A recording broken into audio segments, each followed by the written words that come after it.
కోమటిరెడ్డి వెంకరెడ్డికి సంబంధించిన పేపర్లు ఏదో చూపిస్తున్నారు. ఎందుకు ఏం ఆయన విషయంలో మీ అభ్యంతరం ఏంటి? కోమటిరెడ్డి సారు తెలంగాణ కోసం రిజైన్ చేసిన మొదటి మంత్రి అది మీకు కూడా తెలుసు, నాకు కూడా తెలుసు. సార్ తెలంగాణ కోసం కొట్లాడిర్రు. రిజైన్ చేసిన మొదటి మంత్రి. సార్ వాళ్ళ కొడుకు చనిపోయినప్పుడు నేను కూడా బాధపడ్డా. అరే పాపం సారు తెలంగాణ కోసం రిజైన్ చేసిన మంత్రి అని.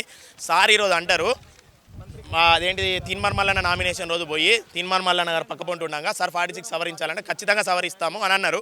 ఈరోజు ఫోన్ చేస్తే ఏమంటాడు 317 లేదు 46 లేదు ఏదైనా సీఎం ఫైనల్ అంటాడు.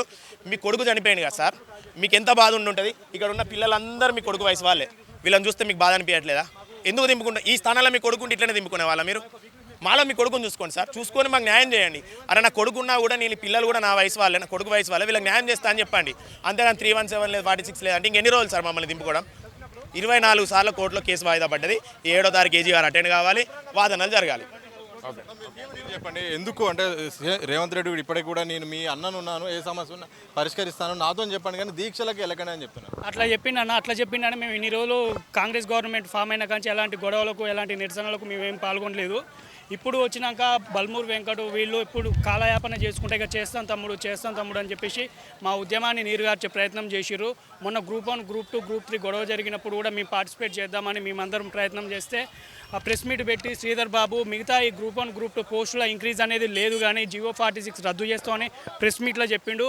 ఆయన మీద నమ్మకంతో మేము ఇన్ని రోజులు బయటకు వెళ్ళలేదు. నిన్న కోమటిరెడ్డి వెంకరెడ్డి గారు అరే 317 లేదు జీవో 46 లేదు మీరు ఏమన్నా ఉంటే రేవంత్ రెడ్డి సీఎం తోటే మాట్లాడుకోండి అంటాడు. సీఎం రేవంత్ రెడ్డి నిన్న ఫైర్ కానిస్టేబుల్కు నిన్న పరేడ్ అది పెట్టి ఏమైనా సమస్యలు ఉంటే మీరు రోడ్డు ఎక్కొద్దు మేము మంత్రులకు చెప్పండి అంటాడు. మంత్రులేమో అట్లా మాట్లాడతారు. మా జీవో 46 మీద కమిటీ వేసారు సార్. ఆ కమిటీలో యాక్చువల్గా నష్టపోయిన జిల్లాల నుండి ప్రాతినిధ్యం వహించే మినిస్టర్లు ఉండాలి. మొత్తం శ్రీధర్ బాబు, పొన్నం ప్రభాకరు, దామోదర్ రాజనరసింహ ఉంటాడు. దామోదర్ రాజనరసింహ కమిటీకి చైర్మన్ ఆయన. దామోదర్ రాజనరసింహ కమిటీకి చైర్మన్ ఆయన. సంగారెడ్డి జిల్లాకు ప్రాతినిధ్యం వహిస్తాడు. ఈ జీవో 46 ద్వారా సంగారెడ్డి జిల్లా లబ్ధి పొందింది. ఆయనే మా 46 కమిటీ మీద రిపోర్టు ఇవ్వకుండా అడ్డుపడేది దామోదర్ రాజనరసింహ.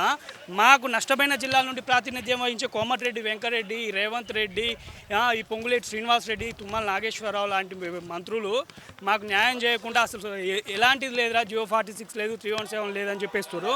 దీనివల్ల మాకు న్యాయం చేయండి. జై హింద్, జై తెలంగాణ. జీవో 46 సంబంధించిన అభ్యర్థులైతే ప్రధానంగా చెప్తుంది అలసిపోతున్నాం, పోరాటం చేస్తున్నాం, ఎంత విన్నవించుకున్నా గతంలో కాంగ్రెస్ ప్రభుత్వమే హామీ ఇచ్చింది ప్రతిపక్షంలో ఉన్నప్పుడు, అధికారంలోకి వచ్చిన తర్వాత మాత్రం ముందు పడట్లేదు. ఎన్నిసార్లు ప్రయత్నం చేసి హైకోర్టు కూడా వెళ్ళింది. హైకోర్టులోనే వాదన వినిపించండి, ఎవరైతే ఒకరు గెలుస్తారో ఎవరు గెలుపో చూద్దామని కూడా చెప్తున్నారు. ఇప్పటికైనా ప్రభుత్వం ఆలోచించాల్సిన అవసరం ఉంది.